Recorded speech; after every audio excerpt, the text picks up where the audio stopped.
Hello दोस्तों, welcome to HR technical classes. आज हम बात करेंगे जॉब के साथ एसएससी जेई की तैयारी कैसे करें, हमारे आखिरी 50 दिन की स्ट्रेटजी कैसी होनी चाहिए, हमारा डेली शेड्यूल कैसा होना चाहिए। हम दोनों तरफ बात करेंगे।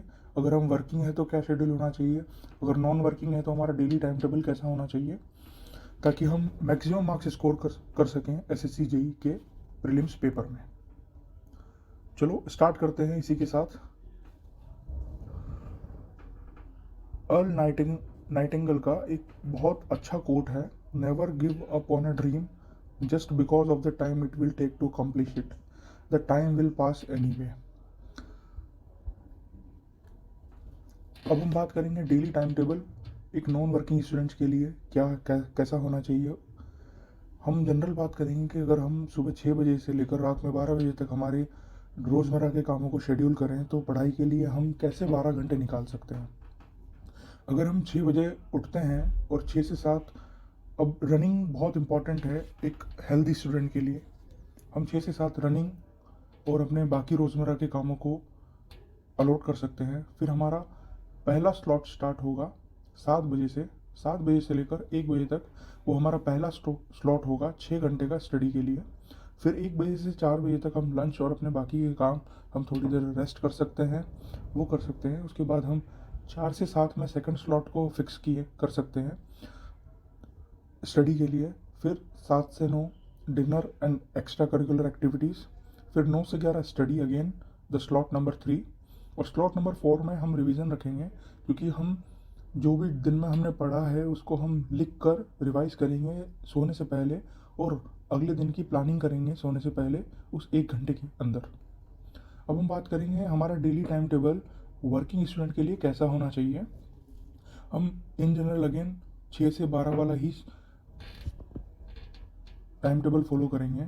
6 से 8 आप सुबह उठकर अपनी स्टडी कर सकते हैं। उसके बाद 8 बजे से लेकर 7 बजे तक आपका ऑफिस का टाइम रहता है। आपको ऑफिस के लिए ट्रैवलिंग करनी पड़ती है। ऑफिस में आप ऑफिस से हम मानते हैं कि आप 7 बजे तक घर पर लौट सकते हैं। 7 से 9 में हमारा स्लॉट नंबर 2 रहेगा, उसके अंदर आप स्टडी कर सकते हैं। फिर डिनर टाइम 9 to 10 और अगेन अ स्लोट टाइम, और इसके अंदर आप रिवीजन कर सकते हैं 10 से 12 के अंदर। जो आपने पूरे दिन में 6 घंटे पढ़ा है उसको आप रिवाइज कर सकते हैं। मैं मान के चलता हूँ अगर आप वर्किंग स्टूडेंट हैं तो आपको गुड नॉलेज कॉन्सेप्ट्स हैं, उस टेक्निकल टेक्निकल के अच्छे कॉन्सेप्ट्स हैं। और करंट अफेयर्स के लिए तो आपको लास्ट 9 से 10 महीने का तैयार करना ही पड़ेगा। अब हमने एक डिटेल्ड स्टडी प्लान बनाया है एसएससी जेई इलेक्ट्रिकल इंजीनियरिंग के प्रीलिम्स पेपर 1 के लिए। अब इसके अंदर हमने प्लान इस तरीके से किया है कि हमने डेज लेफ्ट में पहले कॉलम में डेज लेफ्ट दिखाया है, फिर उसका करस्पॉन्डिंग डे है, डेट है।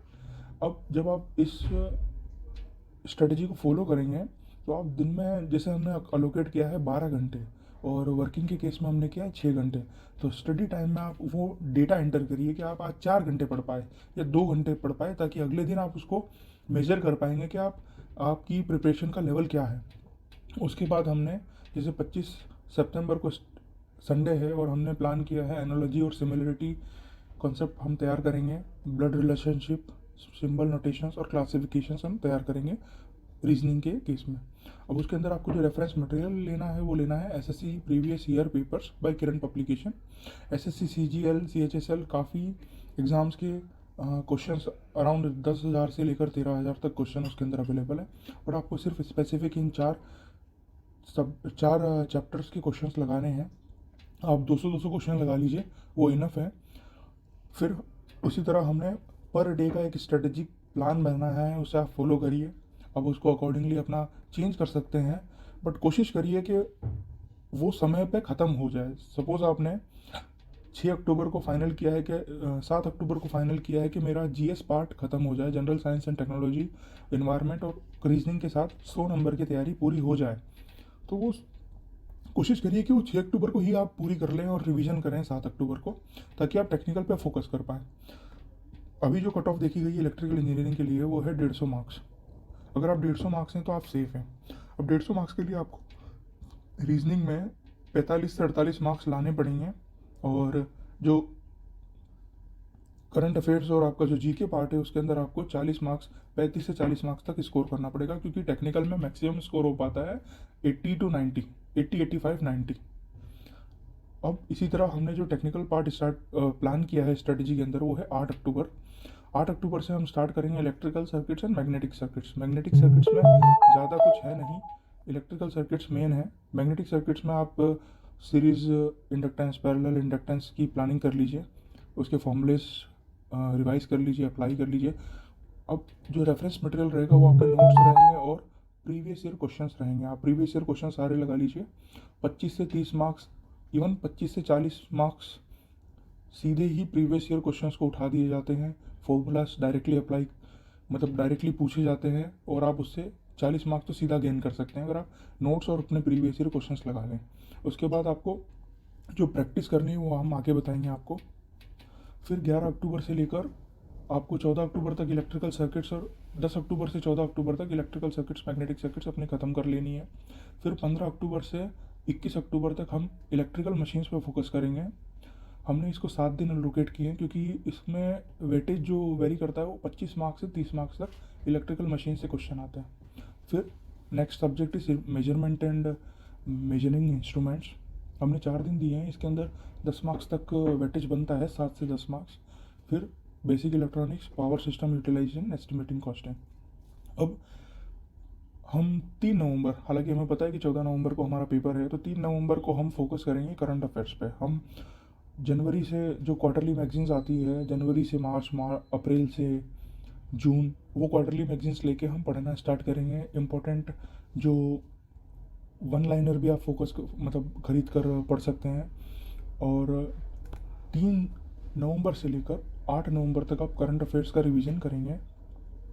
करंट अफेयर्स जो आपकी बुकलेट है आप उससे रिवाइज करेंगे। स्पेसिफिकली स्पोर्ट्स अवार्ड्स, कोई अवार्ड्स मिले हैं इस पीरियड में जनवरी से अक्टूबर, आप उसको रिवाइज करिए।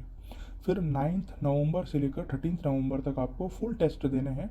किसी भी स्टैंडर्ड कोचिंग को आप रेफरेंस ले लीजिए, आप उसमें एनरोल हो जाइए, और 5 टेस्ट आपको फुल टेस्ट देने हैं और अपने सब्जेक्ट्स को रिवाइज करना है उसके साथ साथ। 5 टेस्ट देंगे तो आपको पता चलेगा कि आपकी जो एरर है, एक्यूरेसी है, वो क्या है, आप कितने मार्क्स तक स्कोर कर पा रहे हैं, आपकी ऑल इंडिया टेस्ट सीरीज़ में रैंक क्या आ रही है। अगेन फाइनल 14 नवंबर एसएससी जेई एग्ज़ाम डी। आपको ये पीडीएफ के फॉर्मेट में हमारे चैनल के डिस्क्रिप्शन बॉक्स के अंदर ये मिल जाएगा पूरा स्ट्रेटेजिक प्लान। आप स्ट्रेटेजिक प्लान को, ये एक आइडियल प्लान है, आप अपने अकॉर्डिंग बना सकते हैं। जो आपके सब्जेक्ट कवर आपने अच्छे से कर रखे हैं उनका समय कम कर सकते हैं, जो आपने नहीं पढ़ रखा है उसका समय बढ़ा सकते हैं, और आप इसको फोकस करके आप पढ़ाई करिए। All the best for your exam. अगर आपको चैनल की जो इन्फॉर्मेशन है वो अच्छी लगी तो इस चैनल को सब्सक्राइब करें। और अगर आपकी कोई भी क्वेरी है एसएससी जेई रिलेटेड एग्ज़ाम से, वैकेंसी से, पोस्ट से, क्वालिफिकेशन से, या फिर कोई और भी क्वेरी है तो आप कमेंट बॉक्स में लिख सकते हैं, आपको रिप्लाई समय पर मिल जाएगा। All the best, thank you.